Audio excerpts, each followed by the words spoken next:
Alright, Shalom. First and foremost, when I start this lesson off, been giving all the praise, honor, and glory unto Yahweh, Ba'ashem Yahushai, Ba'ashem Rakakwadash. Double honor to the apostles and elders of Great Millstone. Honors to our brothers who are fervently preaching the word in sincerity and in faith. Shalom to the sincere Akwath, and Shalom to the scattered Israelites who are amongst these heathen nations and look like these heathens. Now, this lesson is going to be based on this deadly explosion and 5-alarm fire that ripped through a Bronx apartment building. So through the Spirit, I'm going to read this article, get some precepts, and Lord's will you're edified. It says over 40 people remain unable to return home Thursday morning after a deadly explosion and 5-alarm fire tore through an apartment building in Norwood, or in the Norwood section of the Bronx. One person was killed and 14 others were injured in the blaze, according to officials. The Red Cross said the fire displaced 45 people, including 7 children from 18 households and 27 apartments in the building. The city's Department of Buildings will determine whether the structure is safe before residents are allowed to return home. The fire was first reported on the building's second floor shortly after noon Wednesday. It reached 5 alarms just before 2 p.m. and was brought under control shortly after 8 p.m. Residents told Eyewitness News they smelled gas before an explosion rocked the building, sending flames racing through the structure. Officials said there were collapses on the building's second and third floors. Search and rescue teams later found a man believed to be in his 40s dead on the collapsed third floor. 8 civilians were injured, including 2 with life-threatening injuries, 2 with serious injuries, and 4 with minor injuries. 6 firefighters were also hurt, including 3 with serious injuries and 3 with minor injuries. Among those critically injured was a 48-year-old woman who lived in the second-floor apartment where the fire is believed to have started. Officials also said one of those injured was a child younger than 1 year old, whose injuries were believed to be minor. The firefighters were rescuing people from the building, and EMS was providing life-saving treatment right on the scene, saving multiple lives, FDNY Commissioner Lillian Bonsignor said. Residents described the frightening moments after the explosion.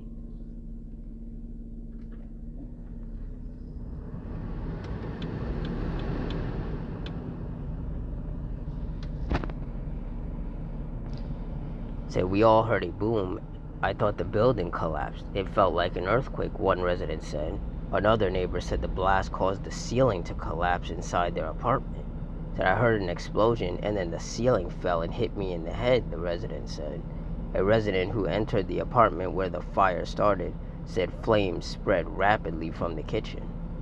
The fire was from the kitchen, the stove, there was fire, the whole closet was in flames, the resident said. And Salakia, if you could hear any noise in the background, I'm sitting in the car and I have to have the AC on because it's incredibly humid. It says more than 300 firefighters responded to the scene. Officials said the explosion blew hinges off doors and window frames across the street, creating dangerous conditions for firefighters as they searched the building. The city's Department of Buildings must determine whether the structure is safe before residents are allowed to return home. FDNY officials said they reviewed department call logs and found no reports of gas leaks at the building this year. Con Edison shut off gas service to the building after the explosion. The cause of the explosion and fire remains under investigation. And this comes as no surprise because this has been happening a lot lately. Fires breaking out in apartments, and then explosions happening as a result of the fire. Gas leaks happening. This is the judgment of the Lord. As I've said in previous lessons, the Lord has many ways in which he brings judgment. Gas leaks, fires, and explosions are some of those ways. Psalms 9 and 16. The Lord Yahweh is known by the judgment which he executeth. The wicked is snared in the work of his own hands, Higgaion Selah. And this was judgment from the Lord, plain and simple. The Lord wounded a lot of people or injured a lot of people, and he killed one person.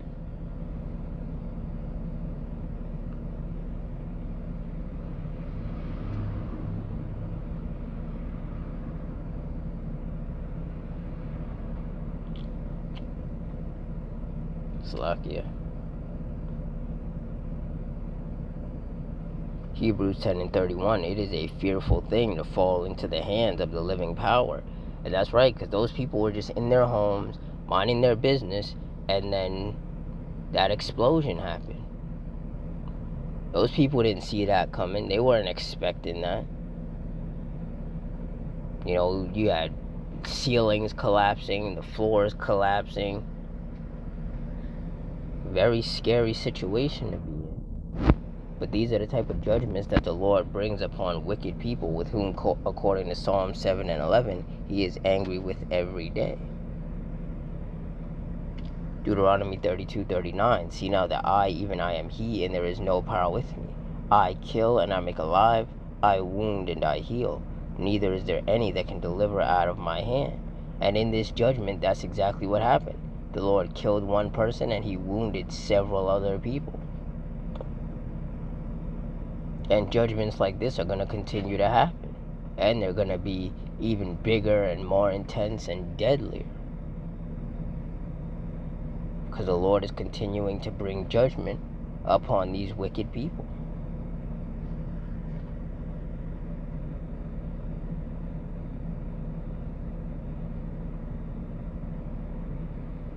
First Samuel 2 and 6, the Lord Yahweh killeth and maketh alive. He bringeth down to the grave and bringeth up. And that's right. The Lord is the one who kills. The Lord is the one who decides how someone's judgment is going to play out. So the person who died, they died because ultimately that was the judgment that the Lord had set for them.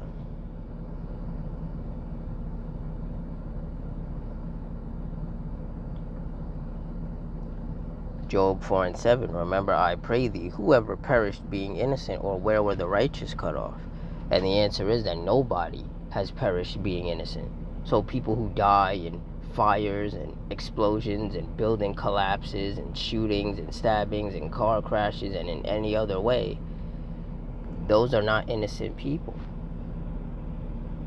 Those are people in whom the Lord is bringing judgment upon because they're wicked.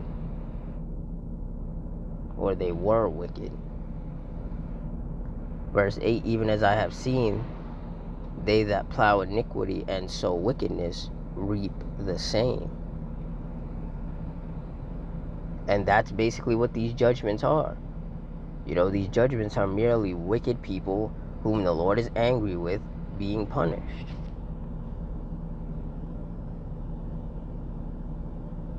Ecclesiastes 3 and 1, to everything there is a season and a time to every purpose under the heaven. Verse 2, a time to be born and a time to die, a time to plant and a time to pluck up that which is planted.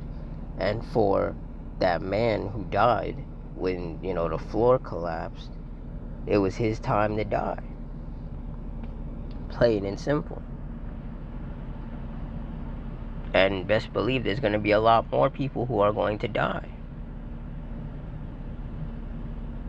as a result of the Heavenly Father's judgment being brought upon them, punishing them for being wicked and provoking him unto wrath.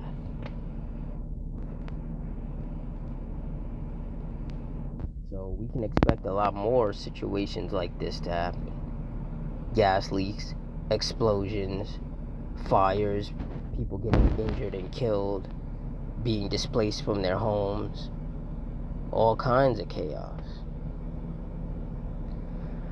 So with that, I'm going to wrap it up here. In closing, I want to give all the praise, honor, and glory unto Yahweh, Ba'ashem Yahushai, Ba'ashem Rakakodash, the water Yahweh, Ba'ashem Yahushai, for putting the spirit on me to do this lesson. Double honor to the apostles and elders of Great Millstone. Honors to all the brothers who are fervently preaching the word in sincerity and in faith. Shalom to the sincere Akwath, and Shalom to the scattered Israelites who are amongst these heathen nations and look like these heathens. Hope you all stay strong, stay safe, stay fervent, stay circumspect, stay prayed up, and Adawan Ratazah. Till next time, Shalom.